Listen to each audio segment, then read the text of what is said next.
حضرت عبداللہ تستری رحمۃ اللہ تعالی علیہ اپنے ایک دوست کے ساتھ قبرستان گئے. امام غزالی نے نقل کی ہے. تو سہل بن عبداللہ تستری رحمۃ اللہ تعالی علیہ نے اپنے اس دوست سے پوچھا کہ یہ جو قبروں والے ہیں، اگر ان سے پوچھا جائے کہ تمہاری خواہش کیا ہے تو جانتے ہو یہ کیا جواب دیں گے؟ آپ کے دوست نے کہا، اس نے کہا یہ جواب دیں گے کہ کاش ایک دفعہ ہمیں دنیا میں جانا نصیب ہو اور ہم صحیح طریقے سے زندگی گزار کے آئیں تاکہ قبر میں پہنچیں تو قبر جنت کا باغ بن چکی. سہل بن عبداللہ تستری نے فرمایا یہ جو قبروں والے ہیں یہ چاہتے ہیں کہ دنیا میں آئیں، اور ہم تو اس وقت دنیا میں موجود ہیں. ہم کیوں نہیں اس وقت کی قدر کر لیتے؟ ہم آج کیوں نہیں اس وقت کی قدر کر لیتے؟ کل قبر میں جا کے تو خواہش کریں گے کہ اے کاش اللہ دوبارہ دنیا میں بھیجے. تو اب دنیا میں موجود ہیں، اب کیوں نہیں اس وقت کی قدر کر لیتے؟ حضرت سیدنا صدیق اکبر رضی اللہ تعالیٰ عنہ آپ ایک دعا فرمایا کرتے تھے، الہی ہمیں ان لوگوں میں شامل نہ کر جنہیں وقت کی قدر ہی نہیں اور جو غافل ہو کے وقت کو برباد کر رہے. یہ حضرت سیدنا صدیق اکبر کی دعا ہے، یا اللہ ہمیں ان لوگوں میں شامل نہ کرنا جو وقت کو برباد کرتے ہیں. آج کل انٹرنیٹ ایک بڑا خوبصورت طریقہ ہے وقت کو ضائع کرنے کا. وہ ایسے وقت ضائع کرنے کے اس میں طریقے ہیں کہ ایک نوجوان بیٹھتا ہے تو اس کو ہوش ہی نہیں رہتا نمازوں کا، اس کو ہوش ہی نہیں رہتا اپنے وقت کا. حضور نے ارشاد فرمایا من حسن اسلام المرء ترکہ ما لا یعنی ہے، آدمی کے اسلام کا حسن یہ ہے وہ فضول کاموں کو چھوڑ دے. میں اس پر پھر کسی موضوع پہ گفتگو کروں گا کہ انٹرنیٹ کو استعمال کرنے کے اسلامی اصول کیا ہیں، وہ اسلامی ضابطے تو پھر کسی موقع پر بیان کروں گا. پر آج اتنا ہی کہوں گا، وقت کو آگ لگانے کا خوبصورت طریقہ ہے انٹرنیٹ، کہ اس پہ بیٹھ جائیں اور پھر جو چاہے آپ کھولتے رہیں، دیکھتے رہیں، وقت ضائع ہوتا رہے، آپ کو پرواہ ہی نہیں اور آپ خوش ہیں اپنا وقت ضائع کر کے. حضرت صدیق اکبر رضی اللہ تعالیٰ عنہ دعا کرتے ہیں، یا اللہ ہمیں ان لوگوں میں شامل نہ کرنا جو وقت کو بے پرواہی سے ضائع کرتے. اور حضرت فاروق اعظم رضی اللہ تعالیٰ عنہ کی دعا ہے. حضرت فاروق اعظم دعا کرتے تھے، یا اللہ میرے وقت میں برکت عطا فرما، اور یا اللہ مجھے وقت کو صحیح استعمال کرنے کی توفیق عطا فرما. میں آپ کی خدمت میں عرض کروں گا کہ اپنی دعاؤں میں حضرت سیدنا صدیق اکبر اور حضرت فاروق اعظم رضی اللہ تعالیٰ عنہ کی دعا کو شامل کر لیں. حضرت سیدنا فاروق اعظم دعا کرتے ہیں، یا اللہ میرے وقت میں برکت عطا فرما اور مجھے وقت کو صحیح استعمال کرنے کی توفیق عطا فرما. کیونکہ جس نے وقت کو صحیح استعمال کیا، جب اس شخص پہ موت کا وقت آتا ہے تو وہ حسرت سے ہاتھ نہیں ملتا بلکہ وہ خوش و خرم دنیا سے جا رہا ہے. اور جس نے وقت کو ضائع کر دیا وہ ہاتھ ملتا ہوا دنیا سے جاتا ہے، کہتا ہے کرنے کے کام تو ابھی باقی تھے اور میرا وقت ہی ختم ہو گیا. اللہ تعالیٰ نے عمر کا ایک وقت ہمیں دیا ہے تو ہمیں اس بات کا جائزہ ضرور لیتے رہنا چاہیے، اپنی زندگی کا احتساب کرتے رہنا چاہیے کہ میں وقت کن کاموں میں خرچ کر رہا ہوں. حضور نے ارشاد فرمایا، جب لوگ قبروں سے اٹھیں گے قیامت کے دن، جب لوگ اپنی قبروں سے اٹھیں گے تو ایک قدم نہیں چل سکیں گے جب تک اس سوال کا جواب نہیں دے لیں گے کہ انہوں نے عمر کا وقت کن کاموں میں خرچ کیا ہے. فرمایا یہ سوال تو قبروں سے اٹھتے ہی پوچھا جائے گا، ایک قدم نہیں وہ لوگ اٹھا سکیں گے. اللہ پہلے یہ پوچھے گا، بتاؤ زندگی کا وقت کن کاموں میں خرچ کیا ہے. تو تو ہمیں خود اپنے اوقات کا جائزہ لینا چاہیے کہ کن کاموں میں ہم اپنے وقت کو صرف کر رہے ہیں۔ قبر اور حشر کے مرحلے بڑے دشوار ہیں، انسان بڑے کٹھن راہوں کا راہی ہے، آئندہ پیش آنے والے معاملات بڑے سخت ہیں۔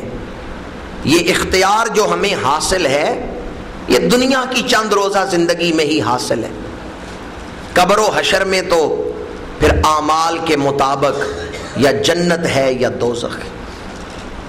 اگرچہ قبر و حشر کے معاملات بڑے سخت ہیں، لیکن ان تمام میں کامیابی کا آسان ترین طریقہ اور زندگی کا مقصد حاصل کرنے کا راز، جس نے اپنے دل کے تخت پہ اللہ کے رسول کو بٹھا دیا، جس کی زندگی میں حضور کا پیار آ گیا، پھر اس کے وقت میں بھی برکت آ جاتی ہے۔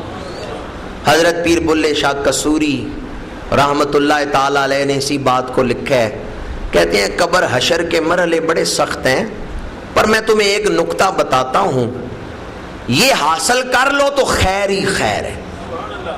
پھڑ نکتہ چھوڑ حساباں نو، چھٹ دوزخ گور عذاباں نو، کر صاف دلے دیاں خواباں نو، ایک نکتے وچ گل مکدی ہے۔ پھڑ نکتہ چھوڑ حساباں نو، چھٹ دوزخ گور عذاباں نو، کر صاف دلے دیاں خواباں نو۔ اپنی آرزویں پاکیزہ کر، اپنے دل کو صاف کر لے، جب تیرا دل صاف ہوگا پھر تیری قبر بھی صاف ہوگی، تیرا دل روشن ہوگا تیری قبر بھی روشن ہوگی، تیرا دل پاکیزہ ہوگا تیری قبر بھی منور ہوگی۔ یہی ایک نقطہ ہے جو قرآن اور حدیث کی تعلیمات کا نچوڑ ہے کہ چھڑ دوزخ گور عذاباں نو، کر صاف دلے دیاں خواباں نو۔ جس کے دل میں حضور کا پیار ہے، حضور کی محبت ہے، پھر موت اس کے لیے محبوب سے ملنے کا ایک پل بن جاتا ہے۔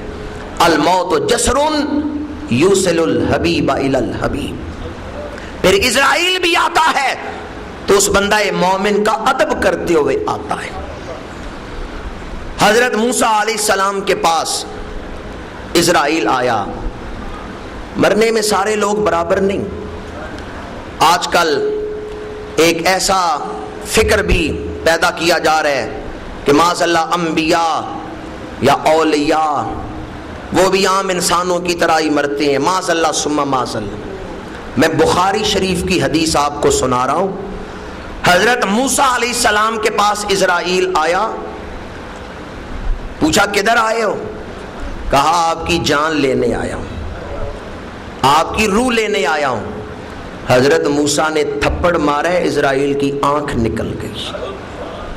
کس کو مارا ہے؟ جرت ہے کسی کی اسرائیل کو تھپڑ مارے؟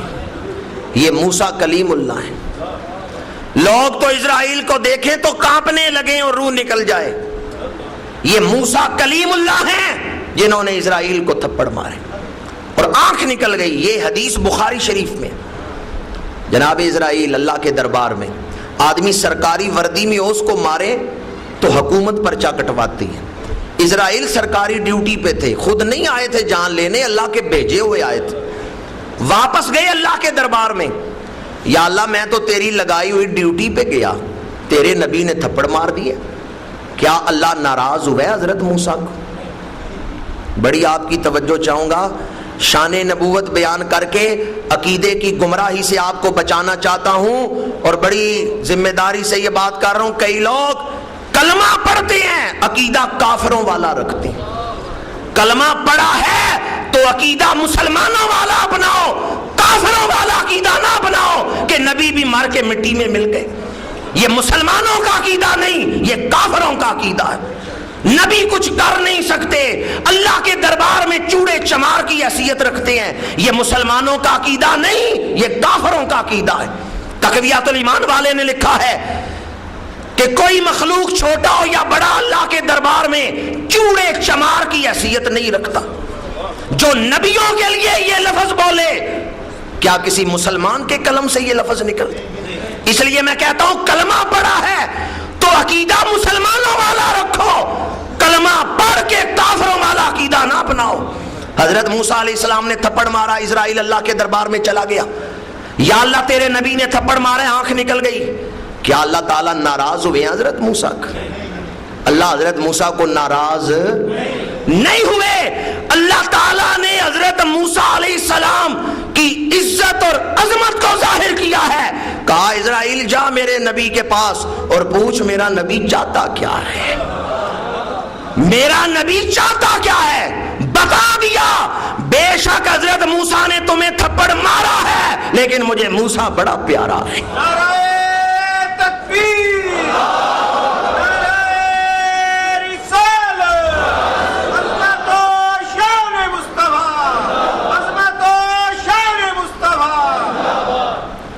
جناب موسیٰ علیہ السلام کو اللہ تعالیٰ ناراض نہیں ہوئے. حضرت موسیٰ بھی تو نبوت کی ڈیوٹی پر تھے.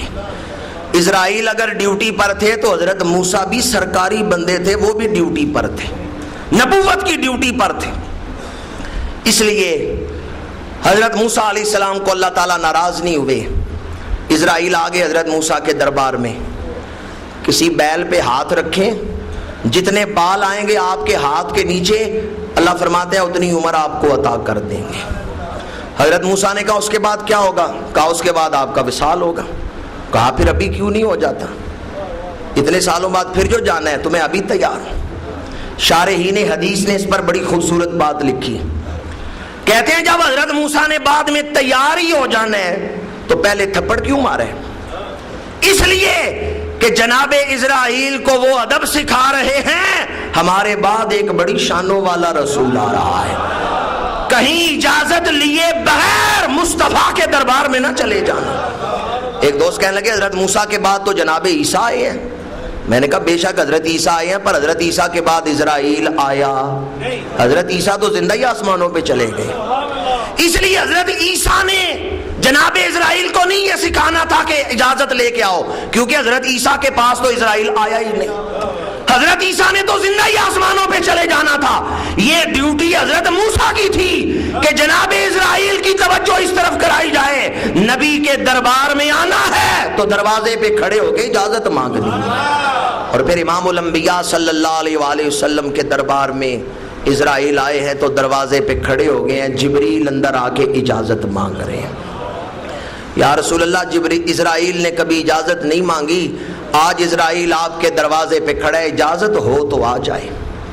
اور میں بخاری شریف کی حدیث آپ کو سنا رہا ہوں، بارے دیگر زور دے کے یہ بات کہہ رہا ہوں، بخاری شریف اٹھا کے پڑھیں. ان اللہ خیر عبدا بین الدنیا و بین ما عنده فاختار ذلک العبد بین ما عند اللہ او کما قال علیہ الصلوۃ والسلام فاختار ذلک العبد ما عند اللہ او کما قال. حضور فرماتے ہیں اللہ نے ایک بندے کو اختیار دیا ہے دنیا میں رہے یا اللہ کا قرب پسند کر لے. کیا دیا ہے؟ اختیار کا لفظ بخاری شریف میں نہ ہو تو آپ کا ہاتھ اور میرا گریبان. اور اس سے بڑھ کے میں سمجھا نہیں سکتا. غور کرنا تو آپ کا کام. اور میں اکثر کہتا ہوں اگر کوئی غور کرے تو ایک بات بھی زندگی بدل دیتی، اور اگر کوئی غور نہ کرے تو لمبی لمبی تقریروں کا بھی کوئی فائدہ نہیں. اگر کوئی نہ ماننا چاہتا ہو تو اس کی مٹھی میں کنکریاں کلمہ بھی پڑھ لے پھر بھی اس نے ماننا. جس کے دل پہ بدبختی کی مور لگ چکی ہے اس کی مٹھی میں کنکریاں بھی کلمہ پڑھ لے اس نے نہیں ماننا. غور آپ نے خود کرنا ہے، میرا کام تو آپ کی رہنمائی کرنا ہے. یہ بخاری شریف کی حدیث ہے. حضور نے فرمایا ان اللہ خیر عبدا، اللہ نے ایک بندے کو اختیار دیا ہے. اگر اختیار کا لفظ بخاری شریف میں نہ ہو تو آپ کا ہاتھ اور میرا گریبان. اور اگر بخاری شریف میں یہ لفظ ہو تو پھر مان لیں اللہ نے نبیوں کو موت کے معاملے میں بھی نبیوں کو اختیار دیا ہے. اسرائیل آتے ہیں تو اجازت مانگ کے آ رہے ہیں. ان اللہ خیر عبدا، اللہ نے اختیار دیا اپنے بندے کو، اور پھر فرمایا فاختار ذالک العبد ما عند اللہ، اس بندے نے اللہ کے قرب کو پسند کر لیا ہے۔ اللہ کے نبیوں کی شان تو وراء الورا ہے، جو حضور کا غلام بن جاتا ہے اس کے پاس عزرائیل آئے تو ادب سے آتا ہے۔ جس کے دل میں حضور کا پیار ہے وہ قبر میں لیٹا ہو تو قبر کی مٹی بھی حیا کرتی ہے۔ زمین میلی نہیں ہوتی، زمن میلا نہیں ہوتا، محمد کے غلاموں کا کفن میلا نہیں ہوتا۔ اللہ تعالی ہمیں وقت کی قدر کرنے کی توفیق عطا فرمائے، فکر آخرت کے ساتھ زندگی گزارنے کی توفیق عطا فرمائے، ایمان کامل نصیب فرمائے۔